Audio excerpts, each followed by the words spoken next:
कहते हैं हर झगड़े की जड़ सिर्फ 3 चीजें होती हैं, जर, जन, जमीन, यानी धन, स्त्री और भूमि। महाभारत भी तो भूमि के सवाल पर ही हुई थी। फिर कैसे हमारे देश के बड़े जमींदार और राजे रजवाड़े अपनी जमीनों को नए देश और संविधान के चलते इतनी आसानी से हाथ से चले जाने देते? संविधान सभा में मौजूद जमींदारों और रजवाड़ों और उनके नुमाइंदों ने हर कोशिश कर ली कि किसी तरह फंडामेंटल राइट्स के नाम पर उनकी ज़मीनें उनके हाथ से न निकलने पाएं, क्योंकि उस वक्त ज़मीनों मकान की मिल्कियत को एक बुनियादी हक माना जा रहा था। Sir, I beg to move clause 19, which runs thus: No property, movable or immovable, of any person or corporation, including any interest in any commercial or industrial undertaking, shall be taken or acquired for public use unless the law provides for the payment of compensation for the property taken or acquired and specifies the principles on which and the manner in which the compensation is to be determined. तुरंत अवध के इलाके से आए एक राजा साहब खड़े हो गए। नाम था राजा जगन्नाथ बख्श सिंह। सभापति महोदय, आपके आदेश से मैं एक संशोधन पेश करना चाहूंगा कि खंड 19 में मुआवजे से पहले शब्द उचित जोड़ लिया जाए। Mr. President, sir, when we are acquiring landed property from a zamindar, we need not pay as much as he wants. We need pay only what is reasonably required to enable him to maintain himself and his family for 1 or 2 generations. But if a poor man's property is acquired for a particular purpose, the government must pay him cost of the land and something more even. And once you acquire land, you must see that the tiller of the soil is made the owner of the land. Then alone will we be able to give encouragement to the toiling farmers and make them increase the produce and the national wealth. अध्यक्ष महोदय, यहाँ जमींदारी के उद्गम का प्रश्न भी महत्वपूर्ण हो जाता है। मेरे प्रदेश में कई जमींदारों को जमींदारी 1857 के पहले स्वतंत्रता संग्राम में देश से दगा करने और अंग्रेज़ों की मदद करने के इनाम में मिली थी। और फिर भी ये ज़मींदार लोग ये सोच के बैठे हैं कि मुआवजे का मतलब है इन लोगों को पूरा कंपनसेशन, यानी पूरी कीमत मिलेगी, पूरा बाजार भाव मिलेगा इनकी ज़मीन का। मगर महोदय, ऐसा करना तो किसी भी राज्य के लिए संभव ही नहीं हो सकता। और इस मौजूदा क्लॉज का प्रभाव तो उल्टा पड़ेगा हम पर। इससे तो इन मुट्ठी भर जमींदारों को फायदा होगा और देश के करोड़ों गरीबों और भूमिहीनों के सामाजिक न्याय का सपना टूट जाएगा। सभापति महोदय, मैं आपके सामने इस संशोधन का विरोध करने के लिए खड़ा हुआ हूं। संशोधन में शब्द मुआवजे के साथ शब्द उचित जोड़ने की मांग की गई। अगर न्याय संगत तरीके से, जस्ट तरीके से किसी व्यक्ति के पास संपत्ति आई है तो उसे हमें मुआवजा कीमत के हिसाब से दे देना चाहिए। अगर न्याय संगत तरीके से उसके पास वो संपत्ति नहीं आई है या अगर उसने संपत्ति से काफ़ी लाभ उठा लिया है तो उसका पूरा मुआवजा देना, उसकी पूरी कीमत देना बिल्कुल गलत है। जो ज़मींदार के हक हैं, टाइटल हैं, उनकी भी परीक्षा की जानी चाहिए। हम सभी जानते हैं कि बहुत से लोगों ने अपने देशवासियों के साथ द्रोह किया, गद्दारी की और इस सिलसिले में बड़े बड़े इलाके पाए। जमींदारी की जिन्होंने ये रियासतें देश के साथ विद्रोह के एवज में पाई हैं, वो आजकल जस्ट कंपेंसेशन चाहते हैं। Just compensation. जस्ट यानी न्यायोचित। इस शब्द को सबसे पहले सन 1935 के कानून में अंग्रेजों ने डाला था, पर नया संविधान बनाते वक्त कमेटी में इस पर जोरदार बहस हुई। No property, movable or immovable, of any person or corporation shall be taken or acquired for public use unless the law provides for the just compensation for the property thus taken or acquired. Does it mean that where property is to be acquired for public use, compensation should be paid, or that property should not be acquired except for public use, and then compensation should be given? This has closely followed the Government of India Act of 1935. And if the government makes a tenancy law, is that public use or not?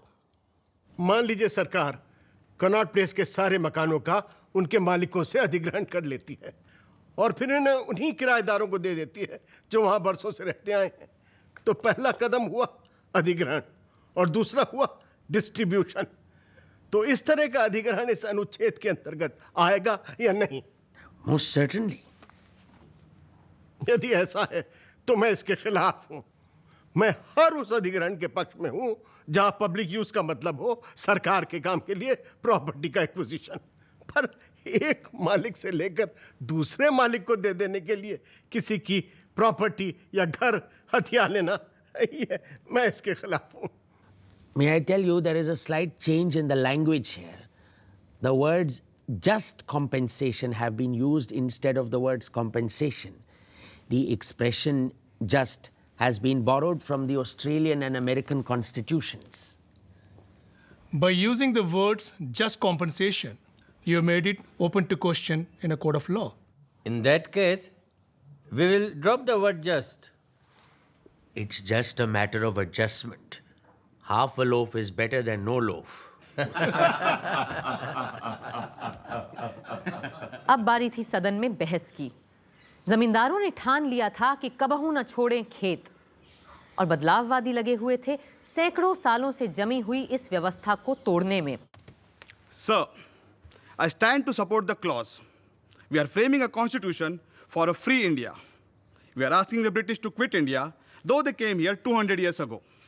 And in response to our demand, they are quitting India. The British acquired empires, and the landlords acquired large fortunes, both by means of exploitation. I request only a nominal compensation may be payable for acquisition of any property. मगर जमींदार और राजे रजवाड़े इतनी आसानी से कैसे मान जाते? राय बहादुर श्याम नंदन सहाय ने एक और ही पैंतरा फेंका। Sir, this compensation clause does not cover zamindari alone. इसमें पूरे मुल्क में फैली हर तरह की चल और अचल संपत्ति की बात भी शामिल है और हो सकता है आगे चलकर देश के भले के लिए हमें छोटे किसानों की बटाई की काश्तकारी भी एक्वायर करनी पड़े। तो क्या आप उस दिन उन्हें जस्ट कंपनसेशन नहीं देंगे?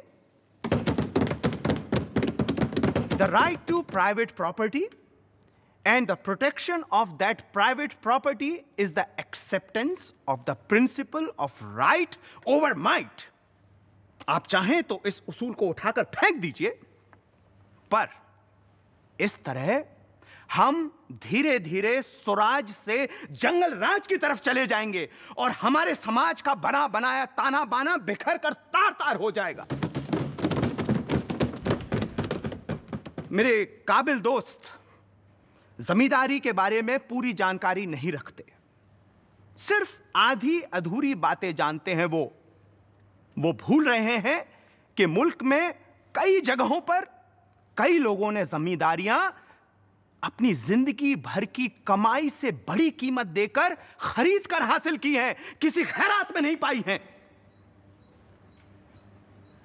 If the honorable mover of the clause 19 feels, as I do, that compensation means just and fair compensation, the mover of the amendment may withdraw his amendment.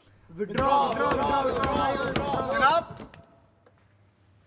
दिक्कत सिर्फ जमींदारियों की नहीं है, बल्कि और बहुत बड़ी है। और ये दिक्कत है उद्योग की, इंडस्ट्री की। अभी कुछ 6-7 साल पहले दूसरी जंग अजीम में कई उद्योगपतियों ने अपनी लागत से कई 100 गुना मुनाफा कमाया है। कपड़ों के कारखाने को ले लीजिए, जहां 50 करोड़ लगाकर कईयों ने तो हजारों करोड़ का मुनाफा कमाया है। विश्व युद्ध में दुनिया में किसी ने भी इतना पैसा नहीं कमाया जितना कि हमारे देश के उद्योगपतियों ने कमाया है। इसलिए मेरा कहना है कि अगर हमने इस क्लॉज को जैसे का तैसा पास कर दिया तो आने वाले वक्त में भूमि सुधार यानी लैंड रिफॉर्म के काम में एक बहुत बड़ी अड़चन पैदा कर जाएंगे। अंत में वोट से पहले सरदार पटेल सारे प्रश्नों का जवाब देने खड़े हुए। The discussion on this question has gone on the wrong track. Those who took part in the debate assumed that this clause was intended for the purpose of acquiring zamindaris. Land will be required for many public purposes. Not only land, but so many other things may have to be acquired. And the state will acquire them after paying compensation and not expropriate them. That is the real meaning of this clause. But the zamindars or some of their representatives thought that their interests must be safeguarded by moving an amendment or by making a speech here. They must recognize the times and move with the times. It is wrong to think that this clause was intended really for them. It is not so. The process of land acquisition is already there, and the legislatures are already taking steps to liquidate the zamindaris. Therefore, we must not or need not go into the question whether zamindars have in the past been patriotic or a nuisance or anything of that kind. It is all irrelevant. And I move this clause as moved by me to be passed.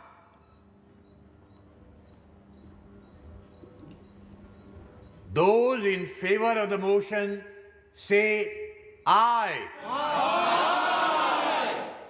Sardar Vallabh भाई पटेल का भूमि अधिग्रहण के सवाल पर प्रस्ताव पास हो गया, पर जमींदारी खत्म करने का मसला इतनी आसानी से हल होने वाला कहां था। 10 सितंबर 1949 को जमींदारों की जमीन देश के लिए लेने के बारे में एक संशोधन प्रस्ताव संविधान सभा के पटल पर रखा प्रधानमंत्री जवाहरलाल नेहरू ने। जनाब सदर साहब, इन सवालों के जवाब के दो पहलू हैं। एक, the individual's right to property, और दूसरा, the community's interest in that property. यानी मिल्कियत में एक तरफ फर्द का और दूसरी तरफ पूरे समाज का हक। इस अमेंडमेंट में हमने इन दोनों पहलुओं को मद्देनजर रखने की पूरी कोशिश की है। कांग्रेस ने कई साल पहले यह फैसला किया था कि हिंदुस्तान से जमींदारी का रोग पूरी तरह खत्म कर देंगे, और जाहिर है हम इस वायदे को 100% निभा कर ही रहेंगे, और कोई भी कानूनी दाव पेंच या नुक्ता हमारे इस इरादे के सामने रुकावट नहीं बन पाएगा, क्योंकि संसद को ही देश और समाज की नुमाइंदगी का पूरा हक है। कई गांधीवादी कांग्रेसी नेताओं ने पंडित नेहरू के अनुमोदनों का जोरदार समर्थन किया। जनाब सदर साहब, गोलमेज कॉन्फ्रेंस के वक्त महात्मा गांधी जी ने कहा था,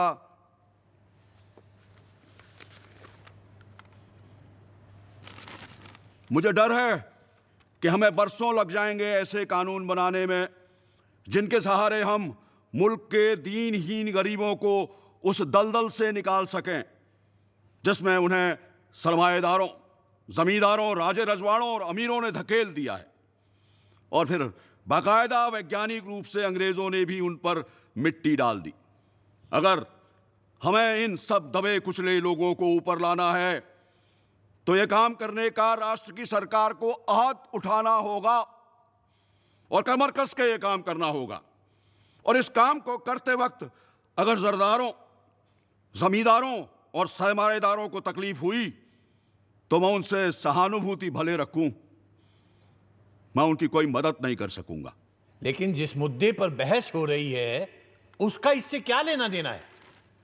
नहीं जनाब, मेरी बात की रेलिवेंसी इस बात में है कि अगर पंडित नेहरू का संशोधन पास हो गया तो यह काम करना असंभव हो जाएगा। इसलिए मैंने अपने संशोधन प्रस्ताव में लिखा है कि सुप्रीम कोर्ट नहीं, पार्लियामेंट को यह तय करने का अधिकार होना चाहिए कि कब कंपनसेशन देना है और कब नहीं देना है। Sir, Mahatma Gandhi preached and lived his doctrine of aparigraha, that property holders should be mere trustees of that property for the good of the community. If the great ideal of the Ishopanishad, renounce that you may enjoy by renouncing, had this been followed by property holders, then all these conflicts, all these disputes about property would not have arisen. But sir, that unfortunately has not been the lot of humanity. The history of humanity, as has been stated by a great historian, it's strewn with the crimes, follies, and stupidities of mankind. Let us not talk of the follies and stupidities of mankind. Let us confine ourselves to the article under consideration. Kamat साहब तो चुप हो गए, पर socialist नेता professor K.T.. Shah को चुप कराना आसान नहीं था। सर, एक फ्रेंच फिलोसोफर से एक बार किसी ने पूछा कि व्हाट इज प्रॉपर्टी, ये जायदाद किस चीज का नाम है? तो उसने जवाब दिया, जायदाद यानी चोरी का माल। मुझे लगता है कि चोरी तो बड़ा भलमन साथ का शब्द है, क्योंकि अगर आप इसकी जड़ में जाएं तो देखेंगे कि ज्यादातर जायदादें सिर्फ चोरी से नहीं बल्कि जबर से, धोखे से और हिंसा से प्राप्त की गई है, और इन बातों को किसी भी व्यवस्था में सही नहीं ठहराया जा सकता है। अगर आप उन लोगों को मुआवजा देने की बात कर रहे हैं जिन्होंने बड़ी बड़ी जायदादें बनाई हैं, फिर वो चाहे कितनी भी पुरानी क्यों ना हो, तो याद रखिएगा कि इनके पीछे जबर, धोखे और हिंसा का ही हाथ है, और ऐसे लोगों को मुआवजा देना उन उसूलों के बिल्कुल ही खिलाफ होगा जिनको लेकर हम अपना कॉन्स्टिट्यूशन बनाने बैठे हैं। इस डर से कि कहीं जमींदारों की जमीनें बिना पैसे के न ले ले सरकार, कुछ कांग्रेसियों ने कांग्रेस के ही इतिहास की दुहाई दी। Sir, in 1945-46, our leaders issued the Congress Election Manifesto to the nation, in which, referring to the reform of the land system and acquisition of property, they declared, and I quote, "The reform of the land system, which is urgently needed, involves the removal of intermediaries between the peasant and the state. The right of such intermediaries should therefore be acquired on payment of equitable compensation." Sir, are we to fall into the trap of the socialists and take shelter under the law and pay no compensation in the name of the law? Or are we to stand by the Congress Parliamentary Manifesto that equitable compensation should be paid? That is why I want the exact words of the manifesto to be introduced in the amendment of Pandit Jawaharlal Nehru. Sir, our honored Prime Minister has in effect said that property belongs to the public, to the people. He said that property belongs to the people, and the people want it, and therefore they must take it. Compensation or adequacy of compensation does not enter into the picture. Sir, I believe the communists, the socialists, and the supporters of this article would kill and eliminate the middle classes and the upper middle classes altogether. Whilst the communists would kill them by use of force and violence, the socialists would kill them, as apparently Professor K.T. Shah would do, by arguments, by speeches, and by theories. The sponsors of the present article would kill them by use of law. But I think you're a zamindar. Mr. Das says that I am a zamindar. ये आपका status बढ़ा रहे हैं आपको जमींदार कह के। Well, Mr. Das thinks of many things that are not real. I was a very petty zamindar, but I sold away my interests 5 or 6 years ago, for I saw what was coming. Today, I am independent, free, and dispassionate, a man having absolutely no interest in that question. I am safe and happy. But those poor zamindars who believe in the stability of the law of the land are today sadder, though wiser. Sir, in India, when we nationalized the Reserve Bank, the full market price was given, though at a time of depression. The question is, does zamindari property differ from other properties so as to receive this step-motherly treatment? There's nothing like a zamindar during the period of the Hindu kings. During the Muslim period, they were unconsciously created as a matter of administrative necessity. We all know the history. All I want is to limit the payment of minimum compensation to 12 times. Sir, in UP they desire to pay 8 times. I want to make it 12 times. UP की विधानसभा में जमींदारों को उनकी सालाना मालगुजारी का 8 गुना देकर उनकी जमीनों का अधिग्रहण करने का प्रस्ताव रखा गया था। इस राशि को और बढ़वाना चाह रहे थे श्री नजीरुद्दीन अहमद, पर कुछ का कहना था कि हम जरूरत से ज्यादा दे रहे हैं जमींदारों को। सो बहस जारी रही। Sir, mention has been made of the UP legislation on the abolition of the Zamindari Bill. The UP Assembly stands committed to the principle of abolition of capitalism. As you see, the UP abolition of Zamindari Bill not only gives the zamindar compensation, but also gives a rehabilitation grant. So it proves that it is not in a vindictive spirit that the house in the future may or will function, or the new order that is to be created will be pursued in any arbitrary way. Thank you. Sir, there is no question of expropriation of property. The question of nationalization or socialization really does not arise today. These are issues that have been raised to confuse the matter. Shrimati Renuka राय का तर्क था कि इस clause का जायदाद के राष्ट्रीयकरण या समाजवाद से कोई लेना देना नहीं है। If someone thinks that the state is going to steal his property, then he is wrong. The government is here to protect you, not harass you in the name of nationalization. The government has laid down its economic policy. That policy does not include any nationalization or socialization, except in the case of the abolition of zamindari. जब श्रीमती रेणुका राय काफी देर बोल चुकी थीं, तो आखिर अध्यक्ष महोदय ने उन्हें टोक ही दिया। I hope you have finished now. I have just 1 or 2 more points, sir.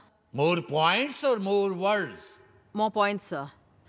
Last of all, I appeal to this House and say, let us not accept something which posterity may point to and say that we were more interested and concerned in entrenching vested interests in the Constitution than all other rights.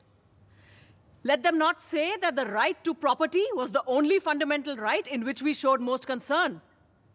As let us not forget that no other economic right is incorporated in fundamental rights.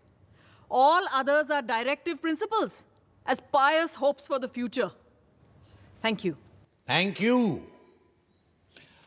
Next speaker, Begum Ejaz रसूल।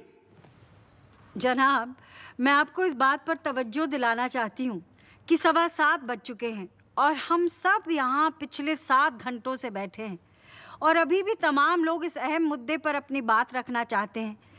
इसलिए क्या ये मुनासिब ना होगा कि हम इस हाउस के मशवरे से ये डिबेट मंडे तक के लिए मुलतवी कर दें? नो सर, हम में से ज़्यादातर लोग चाहते हैं कि ये सब्जेक्ट आज ही ख़त्म कर लिया जाए। सर, बेचारे जमींदारों को भले पूरा मुआवजा हम ना दें, उन्हें अपनी बात कहने का पूरा मौका तो हम दे ही सकते हैं ना। जी जनाब, कम से कम उन्हें अपनी आखिरी हिचकियां तो ले लेने दीजिए। The House stands adjourned now till 9 o'clock Monday morning. सोमवार को भी वार जारी रहे। पहले वक्ता मैसूर के श्री एच सिद्धवीरप्पा ने एक संशोधन रखा कि प्रस्ताव में रैयतवारी का जिक्र भी होना चाहिए। Mr. President, sir, I am not unaware that the legislative enactments dealing with the abolition of zamindari in Madras and Bihar do not refer to the system of rayatwari lands. In fact, the bill pending before the United Provinces Legislature also does not in any way affect the rayatwari system. As you are aware, sir, under the rayatwari system, the owner of the land himself is the cultivator. Either he personally cultivates or he cultivates with the help of an agricultural labor. There is no intermediary between him and the state. There is no man who gets an unearned income as under the zamindari system. As a matter of fact, a different set of land reform is required in the case of rayatwari holdings. I am moving this amendment as a matter of caution and prudence. Darbhanga के राजा कामेश्वर सिंह का नजरिया जाहिर है पंडित नेहरू से बिल्कुल उल्टा था।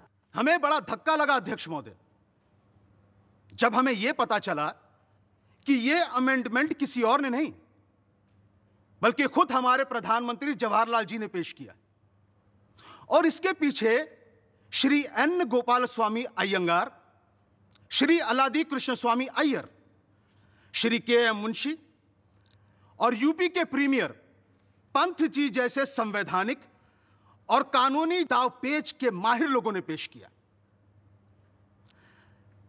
मेरी समझ में एक बात नहीं आई अध्यक्ष महोदय कि कैसे इस तरह के जबरदस्ती जब्ती के कानून को संविधान में पास करवाना जायज हो सकता है, क्योंकि इस तरह के कानून को कभी कोई अदालत सही और न्यायोचित मान ही नहीं सकती। मैं यहां उपस्थित तमाम लोगों से पूछना चाहूंगा कि क्या आप लोगों को इस तरह के भेदभाव की नीति ठीक और सही लगती है? इज इट फेयर और जस्ट? मुझे इस बात का इल्म है अध्यक्ष महोदय कि कांग्रेस पार्टी ने जमींदारी उन्मूलन का बीड़ा उठाया है, पर उसी तरह कांग्रेस पार्टी ने यह भी तो वादा किया था कि वो जमीन के हर टुकड़े का बाकायदा उचित मुआवजा मुहैया करवाएगी। मैं इस प्रस्ताव के पेश करने वालों से एक इल्तिजा करना चाहूंगा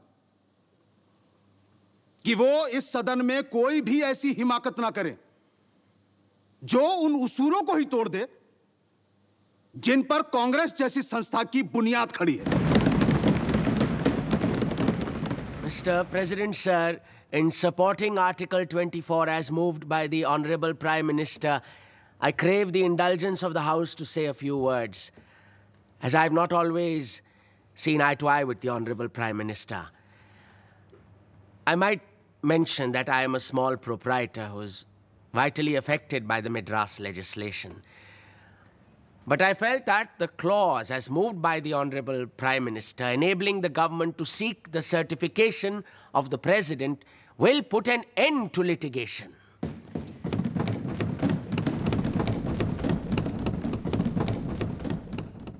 Though a lawyer by profession, I may claim I have never approached law in a legalistic spirit. Law, according to me, if it is to fulfill its larger purpose, must serve as an instrument of social progress. It must reflect the progressive and social tendencies of the age. Our ancestors never regarded the institution of property as an end in itself. Property exists for dharma. Dharma and the duty which the individual owes to the society form the whole basis of our social framework. The sole end of property is yagna and to serve a social purpose, an idea which forms the essential note of Mahatma Gandhi's life and teachings. In the fervent hope that the amendment will further social progress of the teeming millions of the agricultural population of this country, I accord my wholehearted support to the proposition as put forward by the Honorable Prime Minister. जमींदारों की lobby के लोग अब तक सचमुच हिल चुके थे। आदरणीय अध्यक्ष जी, मुझे आज सुबह यहां खड़े होते वक्त डर लग रहा है कि पता नहीं मेरे ख्यालात को यहां किस नजर से देखा जाएगा। श्रीमान, आप बिल्कुल मत घबराइए, डू नॉट वरी।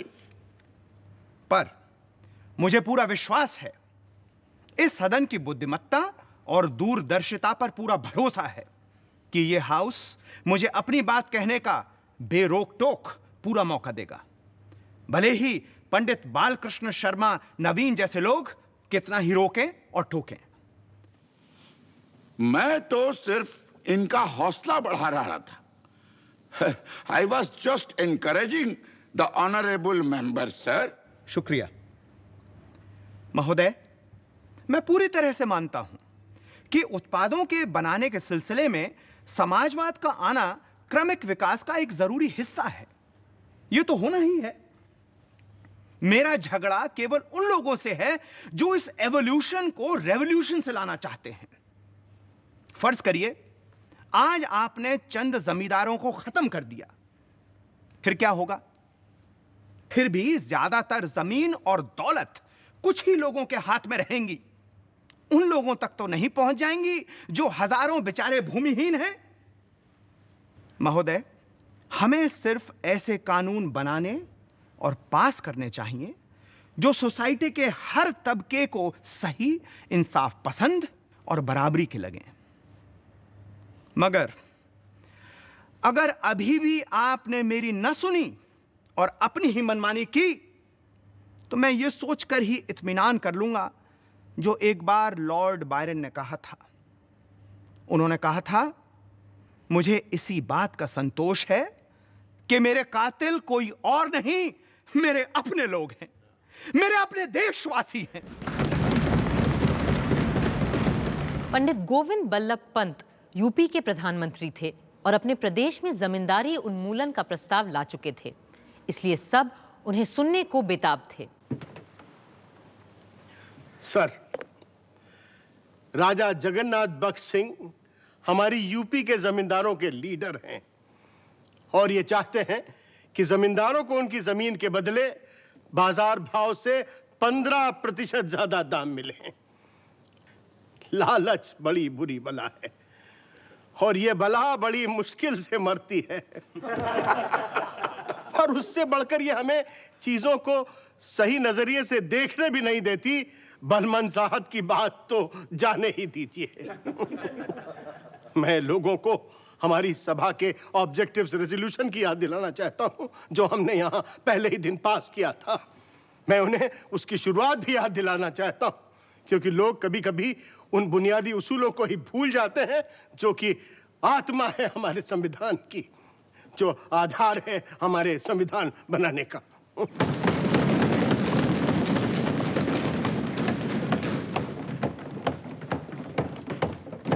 मैं साफ कर देना चाहता हूं कि हमारे संविधान में जमींदारी उन्मूलन और भूमि सुधार लाए ही इसलिए जा रहे हैं कि हम संघ के सामाजिक उद्देश्यों को पूरा कर सकें। हमारे यहां यही कोई 20 लाख के करीब तथाकथित जमींदार लोग हैं, जिनमें से 19 लाख को हम उनकी सालाना मालगुजारी का 28 गुना पैसा उनकी भूमि के बदले दे चुके हैं। कौन कहेगा कि यह मुआवजा कम है? क्या यह बेइंसाफी है?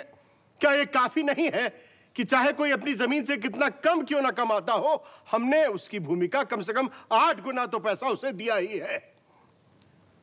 आप में से जो लोग जमींदारी के इतिहास से वाकिफ हैं, वो तो जानते ही होंगे कि जब अंग्रेज जमींदारी की व्यवस्था लेकर आए थे तो इन जमींदारों को इनकी पूरी कमाई का 10% से अधिक रखने की इजाजत नहीं थी और कभी-कभी तो इनको अपनी जेब से पैसा अंग्रेजों को देना पड़ता था कि इनकी नंबरदारी चलती रहे। हाँ, जमींदारों ने जो बोया था वही आज काट रहे हैं। ये इन्हीं की करतूतों का फल है। अध्यक्ष जी, जमींदारी की बात करते समय हम उसे कैसे नजरअंदाज कर सकते हैं जो आज चीन में हो रहा है, जो आज बर्मा में हो रहा है। सो मेरी पूरे हाउस से अपील है कि ये आर्टिकल पास करते वक्त हम पूरे माहौल को ध्यान में रखें और अपनी नजर उन उद्देश्यों से ना हटने दें जिनको लेकर हम यहाँ अपना संविधान बनाने बैठे हैं। हवा का रुख किधर को है ये सबको पता था, पर फिर भी जमींदार और रियासतों, रजवाड़ों, ठिकानों वालों ने उम्मीद नहीं छोड़ी थी। वो इस कोशिश में लगे थे कि जितना फायदा भी मिल सके उतना ही सही। बेगम एजाज रसूल खड़ी हुई एक इमोशनल अपील के साथ। कुछ लोग ये ज़रूर समझेंगे कि मैं इस तरह का बयान इसलिए दे रही हूँ क्योंकि इसका मुझ पर सीधा असर होने वाला है। जनाब, मेरी आवाज़ कितनी भी बेअसर और कमज़ोर क्यों ना हो, लेकिन मैं सैकड़ों हज़ारों लोगों के जज्बात की तायीद कर रही हूँ। हिंदुस्तान के कई अदद अखबारों ने भी इसके हक़ में अपनी राय जाहिर की है। यूपी में ज़मींदारी बिल के मातहत तकरीबन 1 करोड़ लोगों की आमदनी पे बुरा असर होगा और जो मुआवजे की तजवीज़ पेश की जा रही है उससे तो 2 जून की रोटी भी मैसर नहीं होने वाली। क्या यूपी के वजीर आज़म ने इस बारे में सोचा भी है कि इन बेचारों का क्या हश्र होने वाला है? बिना किसी जरिया माश के इन्हें दर बदर भटकने के लिए बेदखल किया जा रहा है। क्या आप क्या कह रही हैं बेगम साहिबा? जमींदारी तो वैसे ही खत्म होने वाली है। I warn the Premier of UP that by depriving the zamindars of their source of livelihood without making any proper provision for them, he is creating problems for himself, which it may be difficult for him to cope with. माफ कीजिएगा बेगम साहिबा, क्या आप श्रीमान पंत को धमकी दे रही हैं? Are you daring premier Pant? Order, order. और इसी के साथ अध्यक्ष महोदय ने आखिरी वक्ता को बुलाया। मौलाना हसरत मोहानी। जनाब सदर साहब। मौलाना साहब, I wish to remind you that we are closing in half an hour's time. अदसरे नौ, मैं अपनी बात साफ कर दूं कि मैं पंडित पंत जी के पूरे ढंग और ढर्रे के ही खिलाफ हूं, जो इन्होंने जमींदारी खत्म करने के ढोंग के तौर पर किया है। ढोंग से क्या मतलब है आपका? ढोंग लफ्ज का इस्तेमाल मैं यहाँ जानबूझकर कर रहा हूँ क्योंकि मेरे शातिर सियासतदान दोस्त पंजी ये तो अच्छी तरह से समझ ही चुके होंगे कि उनके इस कदम से ज़मींदारी ख़त्म नहीं होगी, बल्कि हमेशा के लिए अपने पैर और कस के जमा लेगी। इनका कहना है कि अगर बटाईदारों ने 10 गुना किराया दिया तो ये उन्हें भूमिदार बना देंगे। मैं कहता हूँ कोई भी इन लफ्ज़ों के हेर फेर से बेवकूफ़ बनने वाला नहीं है। आखिर इसका मतलब ही क्या हुआ? फ़र्क ही क्या है भूमिदार और ज़मींदार में? ज़मीन फ़ारसी का लफ्ज़ है और भूमि संस्कृत का शब्द, और पंडित जी एक को हटाकर दूसरे को ला रहे हैं बस। ये और कुछ नहीं, लफ्ज़ों का खेल है, लफ्फ़ाज़ी है। ये भूमिदार और कोई नहीं, कल के ज़मींदार ही होंगे, और चंद ज़मींदारों के बदले हम बहुत से भूमिदारों को खड़ा कर देंगे बस। Sir, the question may be put now. Closure has been moved. I am going to put the question of closure to the House. The question is, मौलाना हसरत मोहानी की सारी कोशिशों के बावजूद प्रस्ताव तो पास हो गया, और फिर खड़े हुए पंडित नेहरू और श्री के.एम. मुंशी अंतिम संभाषण के लिए। the next speaker is Pandit Jawaharlal Nehru. If you will permit, sir, my honorable colleague, Mr. Munshi, would reply.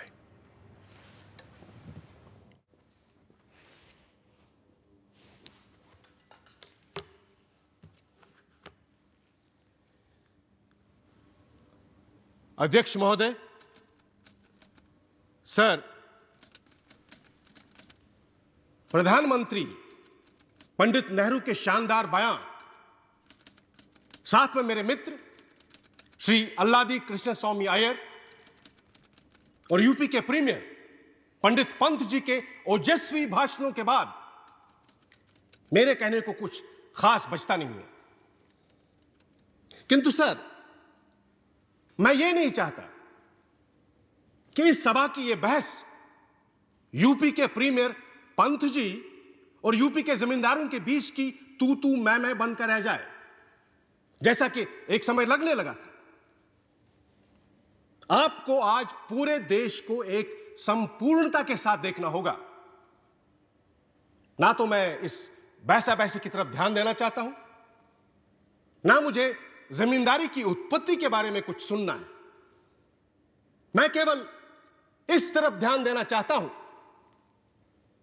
कि मद्रास, बिहार और यूपी के 3 बिल आज उदाहरण के रूप में देश के सामने हैं और इन पर अमल होना भी शुरू हो चुका है। और हमारी किसान जनता इस संविधान के लागू होने के बाद भी अपने अधिकारों से वंचित रह जाए, यह हम नहीं होने देंगे। इन 3 लेजिस्लेशंस, इन 3 प्रस्तावों के अंतर्गत 7 करोड़ 40 लाख एकड़ जमीन आती है। फिर इसका असर 7 करोड़ 20 लाख किसानों और काश्तकारों के जीवन पर भी पड़ा है। और अब हम इतने लोगों का भविष्य दांव पर नहीं लगा सकते, वो भी सिर्फ कोई 5,500 जमींदारों के लाभ के लिए। May I know how you have calculated this figure, sir? मुझे ये आंकड़े मंत्रियों से मिले हैं। हां, अगर उन्होंने मुझे गलत आंकड़े दिए हैं तो मैं भी गलत हो सकता हूं। May I inform the honorable member that in UP alone there are 22 lakhs of people directly affected besides their dependents.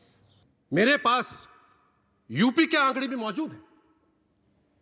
वहां सिर्फ 10,000 के करीब जमींदार ऐसे हैं जिन्हें उनकी सालाना आमदनी के 13 गुना से थोड़ा कम पैसा प्राप्त हुआ है। ये आंकड़े मुझे पंडित पंत जी से मिले हैं और कोई कारण नहीं है कि इन पर अविश्वास किया जाए।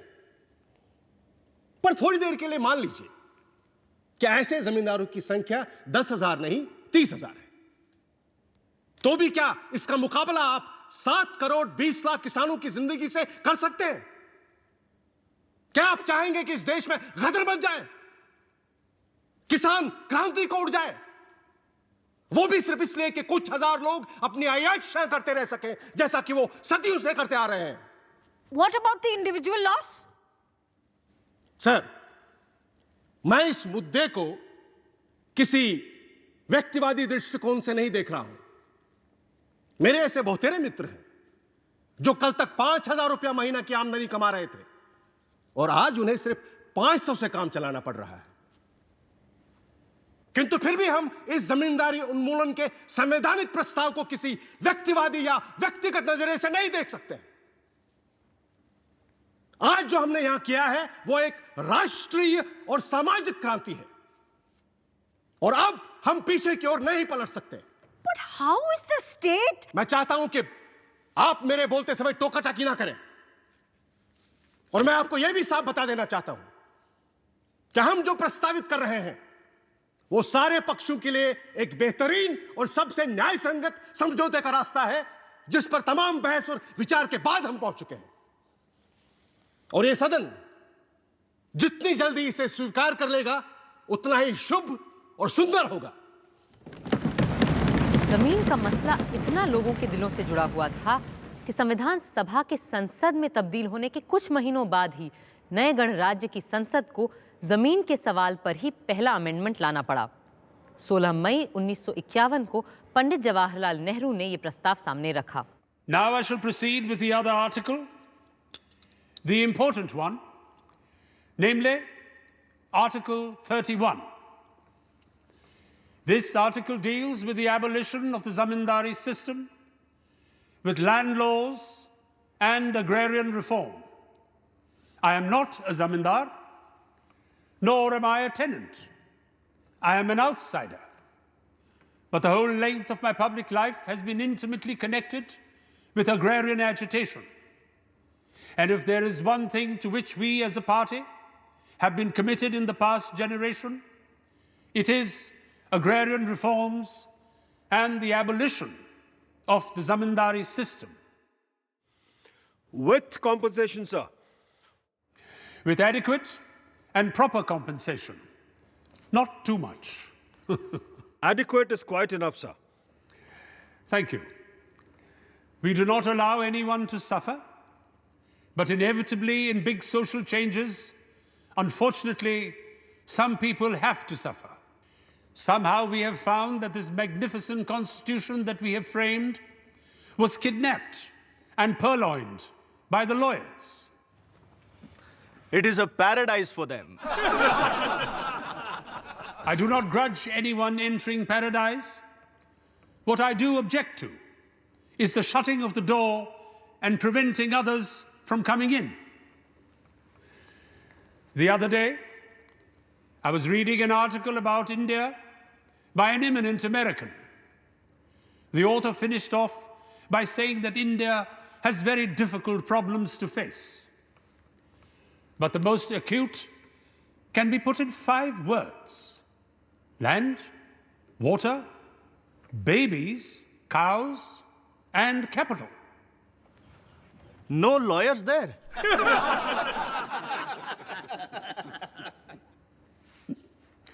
I am not going to say anything about babies and cows, important as they are, nor anything about capital. Now, we come back to the land and water issue. Water is connected with the land that we want to improve, and we have big river valley schemes, wells, and all that. Finally, we come back to the land, which is the most important of all. And if we do not make proper arrangements for the land, all our other schemes, whether they are about growing more food or anything else, may fail. Therefore, something in the shape of this amendment that I have suggested becomes necessary. प्रधानमंत्री पंडित जवाहरलाल नेहरू के प्रस्ताव का विरोध करने खड़े हुए doctor Shyama Prasad Mukherjee, जो कुछ ही महीनों में जनसंघ की नींव रखने वाले थे. What is the change that is being proposed?